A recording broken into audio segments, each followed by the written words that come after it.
Hello everyone, I'm here for another vlog of HRCYED2. The first thing is the new release, and that is going to be The Summer War by Naomi Novic.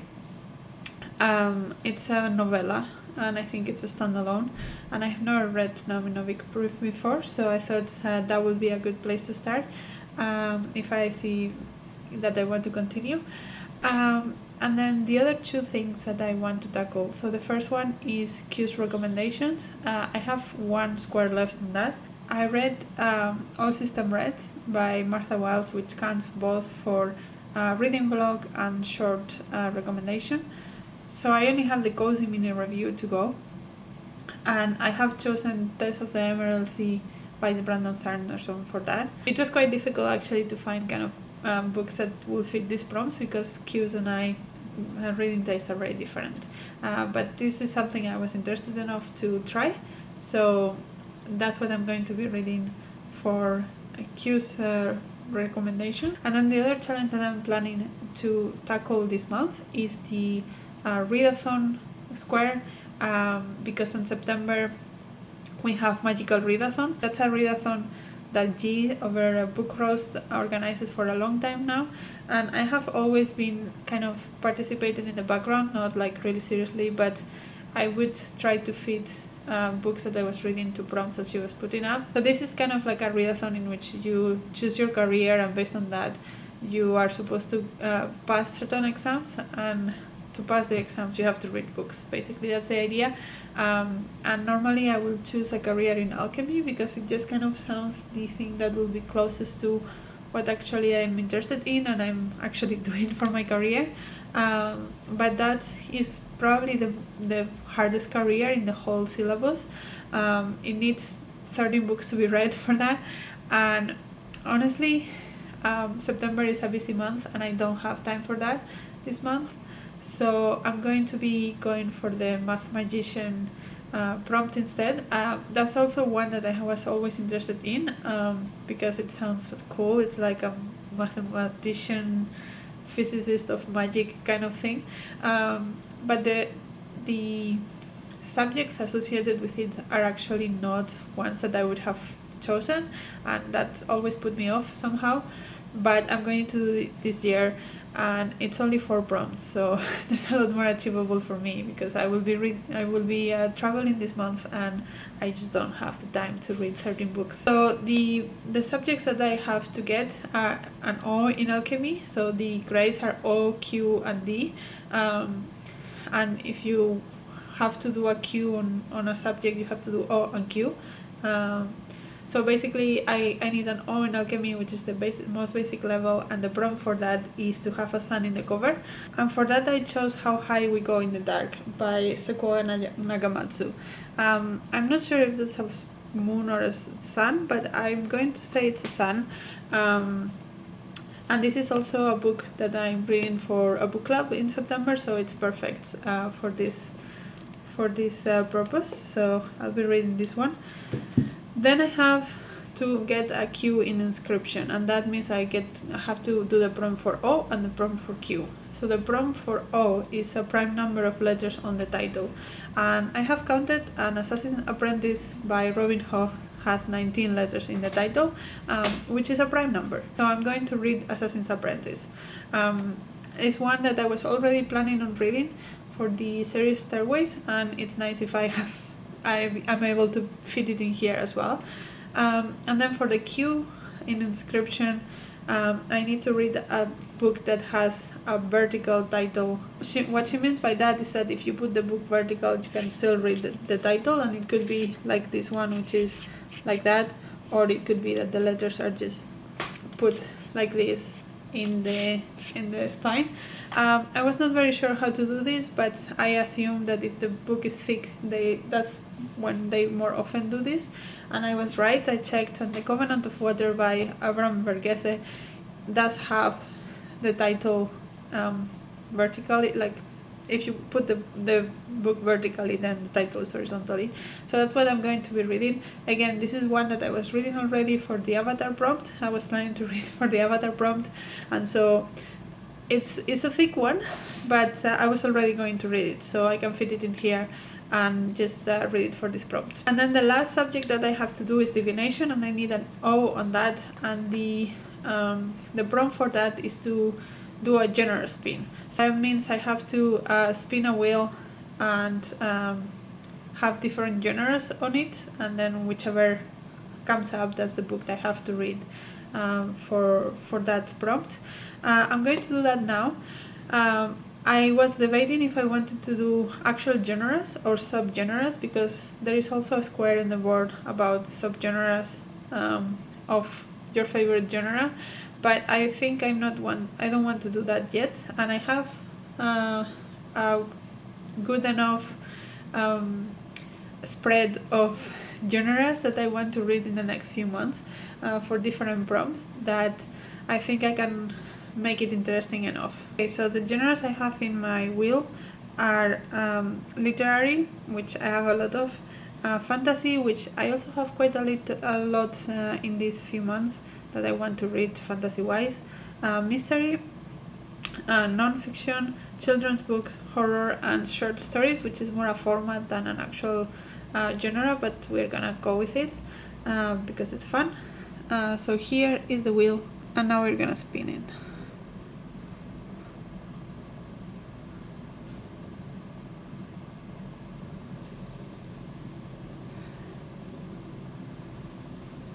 Short stories. Okay, that's fine.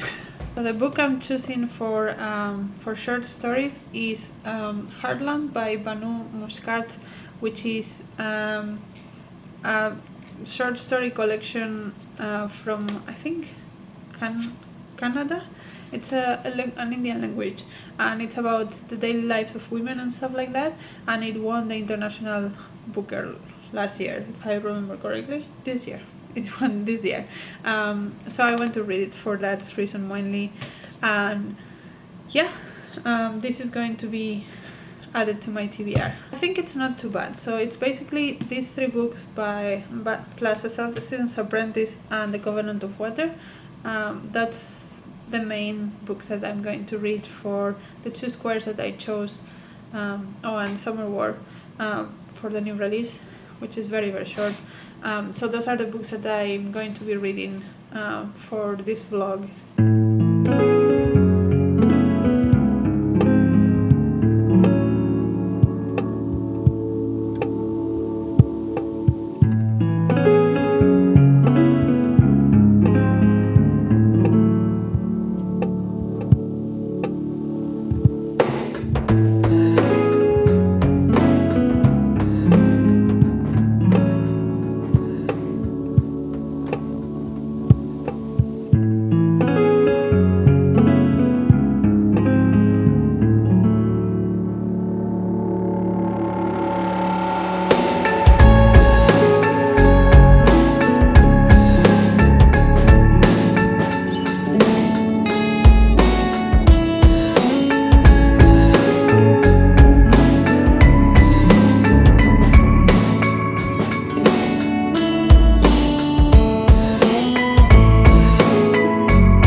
It's Wednesday night. It has been a couple of days, and today it was a very nice day.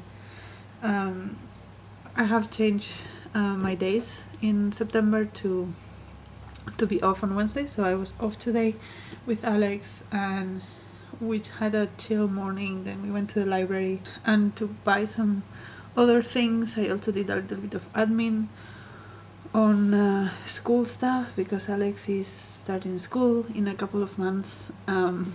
If you don't know, in the Netherlands, children start school on their 4th birthday.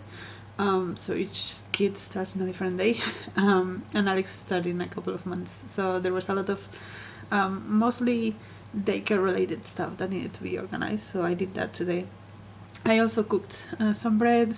It was nice, and then we watched a movie and I was reading, and I am now about 190 pages into Tress of the Emerald Sea by Brandon Sanderson, and I am liking this. The writing is definitely more whimsical. It's also more comic and interesting, I think. There is times in which the narrator talks to the audience directly and says like, well, I know this might be weird to you, but Tress actually is like this and this and this, that kind of thing. And I'm enjoying that. And the plot of this book is supposed to be that Tress is this girl that is like completely ordinary. She lives in a little nowhere, and she falls in love with this boy, which is he is also considered extremely boring. But his dad is a duke, and he wants to marry him off. And he doesn't want to marry off because he wants to marry Tress, but they will never agree. So he kind of tries to repel the matches by being so boring that nobody wants to marry him. And his dad eventually notices, so he sends him away, and now Tress is in this boat trying to find this guy. And I think the joke of, or like the point of the book is that because she's so normal and ordinary, and in these stories most people are so outlandish, she actually stands out for how normal and measured she is. And everyone thinks like she must be like this crazy knight or this crazy witch or something, because how can someone be so like normal?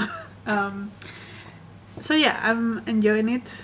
I'm a bit over half of the way through, so I think I'll finish this in a couple of days.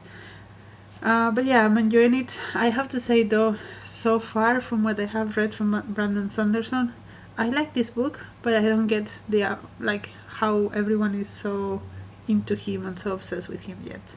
But yeah, I'm liking this, so I will continue reading and let you know when I finish. Hello everyone, so it's way too late on Friday night, it's almost 1 a.m. But I just finished Tress of the Emerald Sea by Brandon Sanderson, and I like this. I like the whimsy, I like the story. The story was not doing anything amazing, but the narration style and the way it was told in a very, I think, different and engaging way, at least from what I have read from fantasy before. So I overall quite enjoyed this. I am happy I read it, and I'm happy that I know that this is not the normal Brandon Sanderson style, but I enjoyed it, so I at least know that I can enjoy a Brandon Sanderson. So that's good to know. And this completes the whole square for Q's recommendations.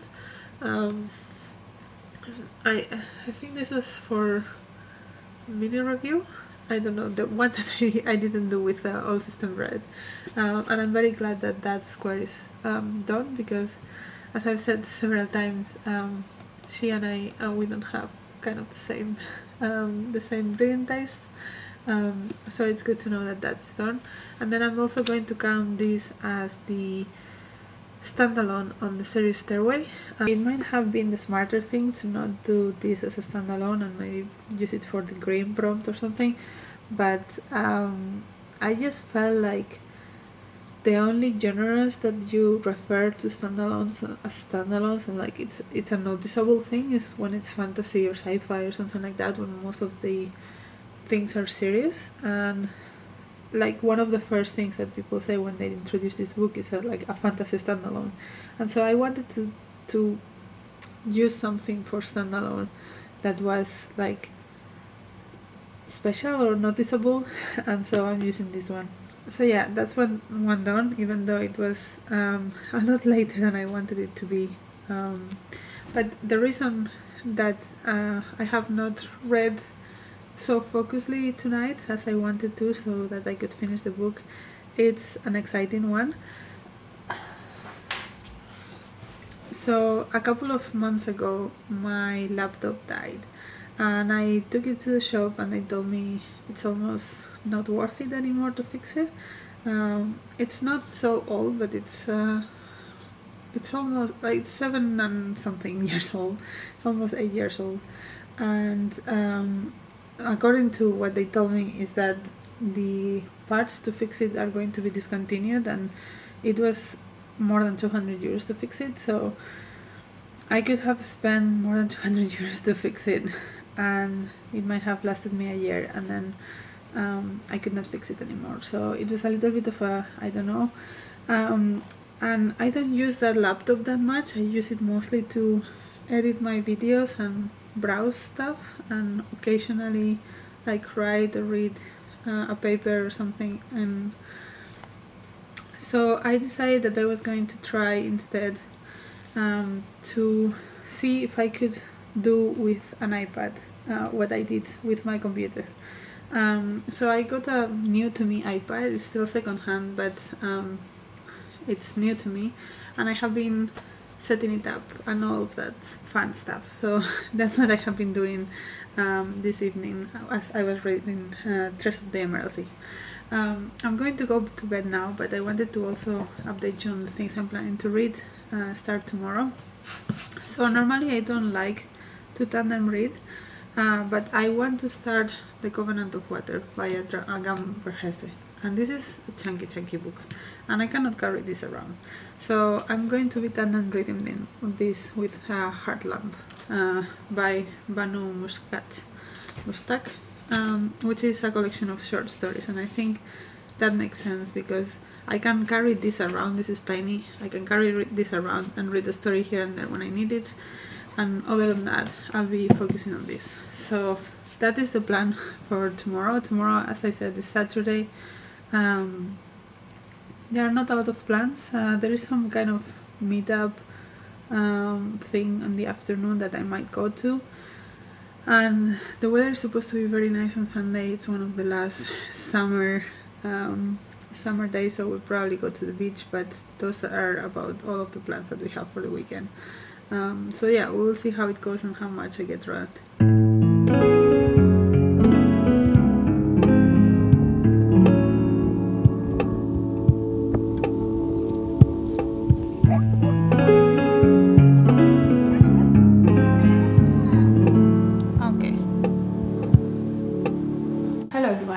So it's Monday morning and we have a lot of things to talk about. Saturday we went to this festival near the beach, and then we went to the beach, which was a lot of fun. And yesterday in the morning we also went to the beach because it was really good weather, and Alex loves the beach, so it was a lot of fun. But when we came home I got stung by a wasp, and it was really painful. It's the first time I am bitten by an insect like that, like a bee or a wasp, and it was really painful. It's like, you know, when you hit your elbow and all of your nerves are like it was like that for like an hour and it was so painful that I became dizzy and I had to lie down for half an hour until I was okay. But it's okay now. It hurts a bit in the finger. That's when the thing bit me, but it's doable. It's I can leave. It's fine. But yeah, in the beach I did read a little bit of Heart Lamp by Banu Mushtaq. I'm now 40 pages in, so about 20% of the way, and it was 2 stories, and I liked it, which is good because normally I don't like short stories, so I like this. But it feels like the characters they are not the same, and the stories, I can remember what story did what, but the characters felt like they could be in either story, which I guess is the point. But I'm just a little bit worried that after a few of these it's going to get repetitive. So far it's good, but we will see how it goes, if it gets repetitive or not. And then my main read at the moment is The Covenant of Water by Abraham Verghese, and I am now at the beginning of part 3, so that's page 177. So it's also about 20% of the way in, and this one is also very good. I'm enjoying it a lot. It reminds me a lot of his other book I read, Cat and Stone, I think it's in English. I read that like 20 years ago and I really loved it, and I still remember things about it 20 years after that, so it must have been good. And I feel like it is very similar, and I think if I would have read them together, I might confuse them or something. But because so much time has passed, it's almost like revisiting that book that I really like. So I'm enjoying this. I don't think it's saying anything particularly profound yet, but the atmosphere is very good, and the story and the characters are interesting. So I'm enjoying it. The only thing is that because they are both set in India, and in this one we follow two main characters. The first is like a girl that just got married, and the other one is a doctor from the UK that moved to India to practice in India. And this one is about the everyday lives of Indian Muslim women. So in the first story, there was this girl that there was this couple that he was supposed to be so in love with his wife, and he will give her the world, and then she eventually dies in childbirth, and the next day he has a new wife. And the second one was about this girl that gets married off, and the husband has a previous a child from a previous wife that died, and it's about the relationship with the child mostly, and yeah, the girl here is also a girl that just got married, so it kind of blends a little bit together. So I'm not sure how well these two are going to pair together, but yeah, we'll see. But the other exciting news is that, so yesterday I was with Alex and she saw this book in my pile, and she wanted me to read it to her because it has pictures, and I started and then she got bored, but I just finished it. And that is Mary Poppins by Pierre Travers. This is the illustrated edition, which is nice, and this was fine. The story is quite different from the movie. Oh, well, it's not quite different, but there are details, important details that are different. Like there are 4 children instead of 2, or like the house and the husband of this family is supposed to be a lot less important, and the house must be a little bit dilapidated and stuff like that. And also, for example, when they go to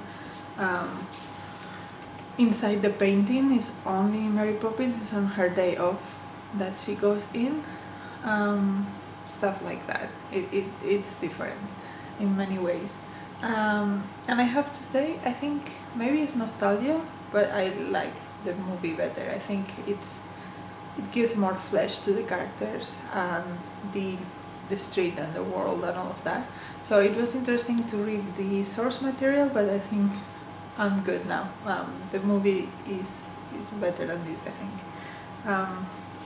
And the thing is that this was supposed to be for the adaptation of the musical, which I did watch the Mary Poppins musical when I went to New York like 15 years ago or whatever. But I was also supposed to use this for the zoo animals prompt because I was hoping the penguins were still in it. The penguins are not in it,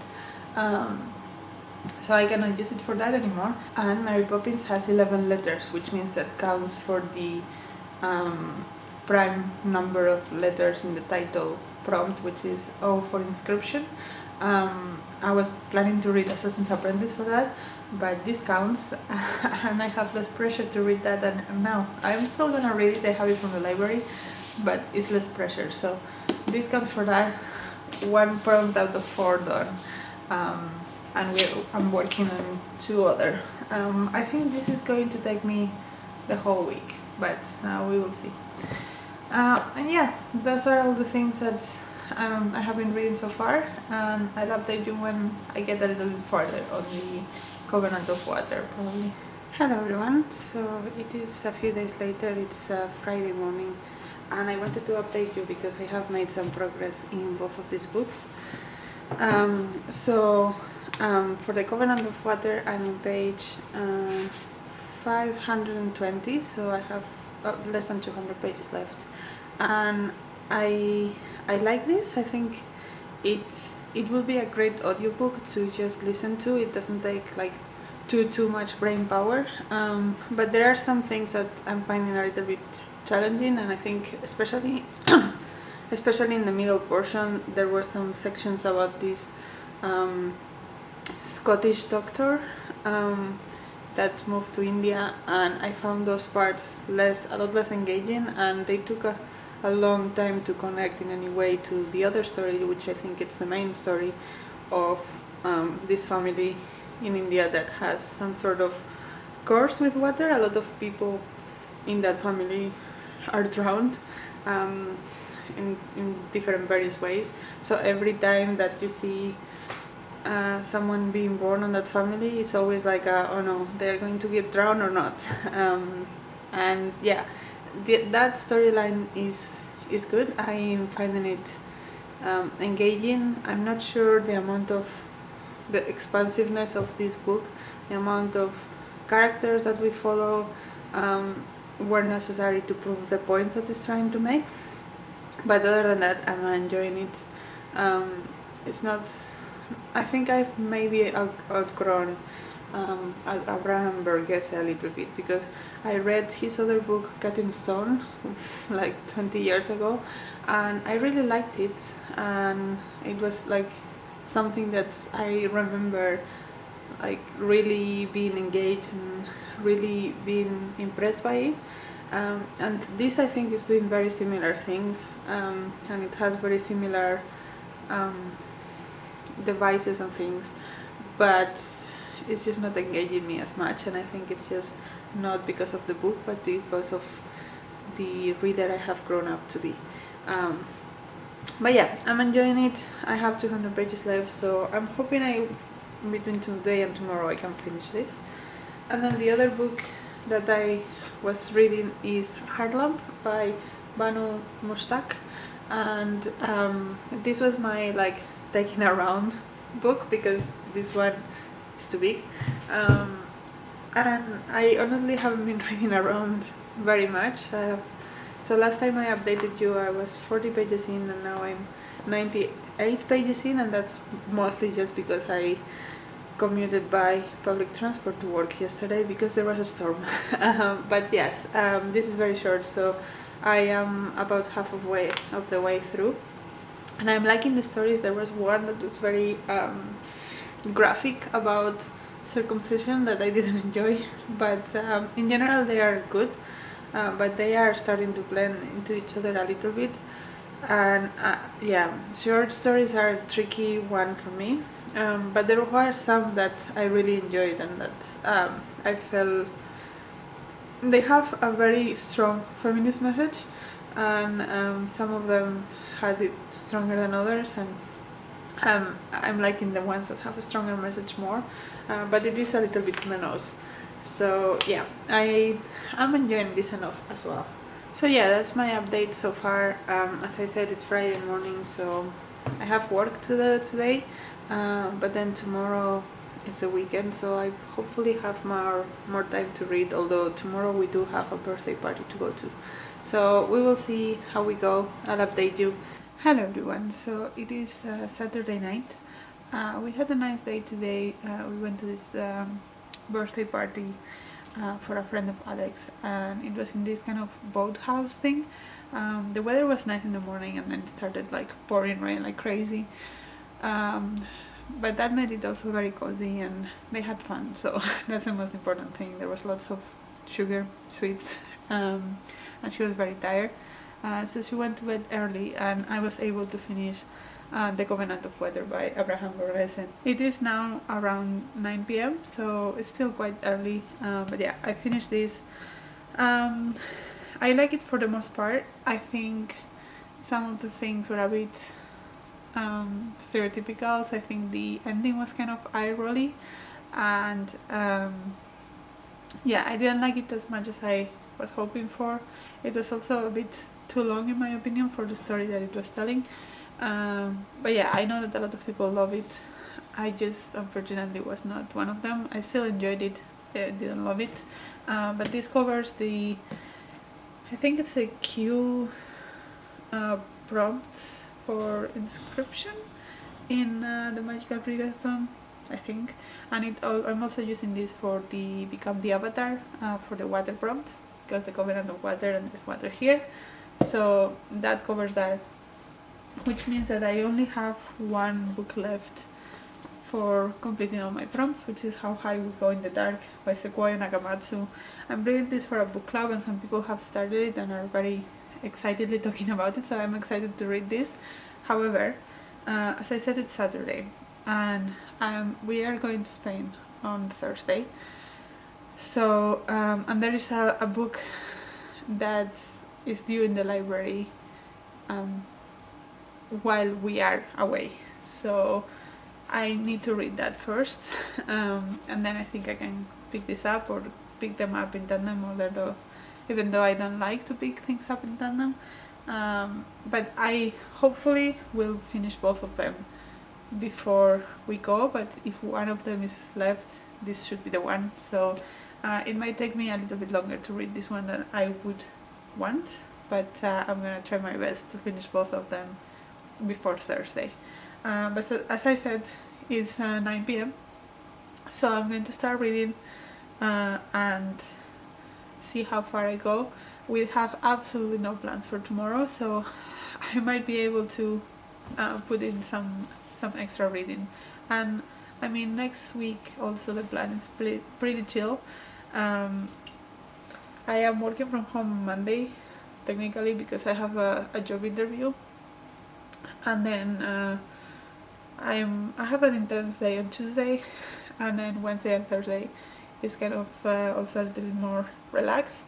The weather has been miserable and it's expected to be miserable in the next 4 days.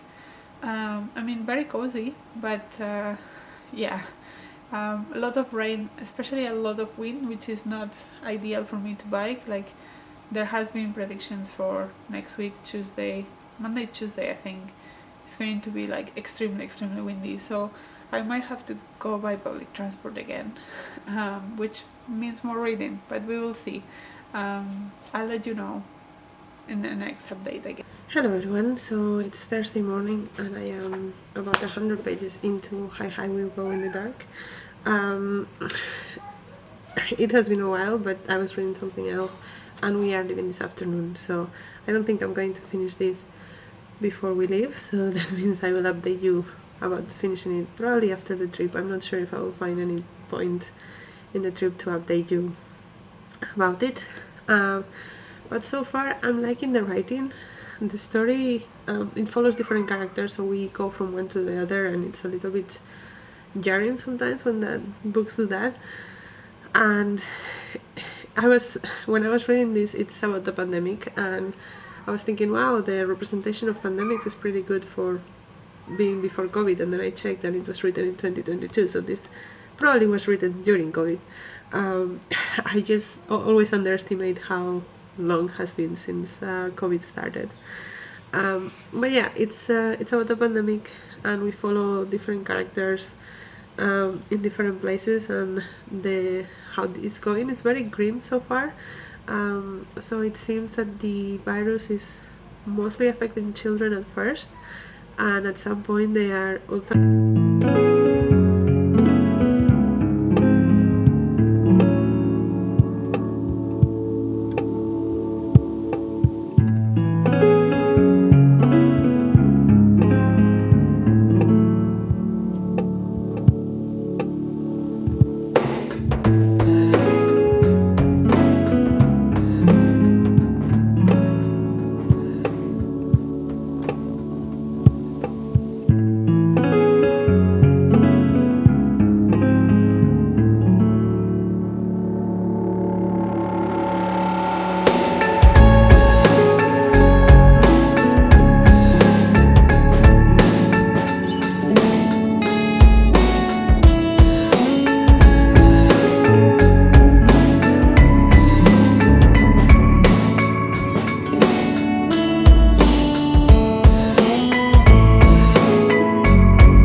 Hello everyone.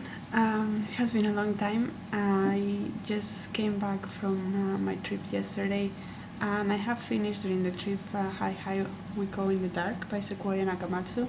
And it has been a few days now, but I liked the beginning of this. It was very hard. There was like a plague in this world that was mostly just affecting children, which was very sad to read. But as the world goes on, it goes into more like dystopian sort of setting, and I just started losing interest because we were not following any of the characters that we were following at the beginning, or like it was very sporadic. There were too many characters to follow, and at the end it just felt like interconnected short stories, and that's just not my favorite. This counted for obviously the readathon prompt, and also for the BIPOC author prompt, because Sequoia Nagamatsu is an American, but he is of Japanese descent, so I'm going to count it for that. And yeah, at least this challenge is finished. I hope you enjoyed this video, and until next video, bye!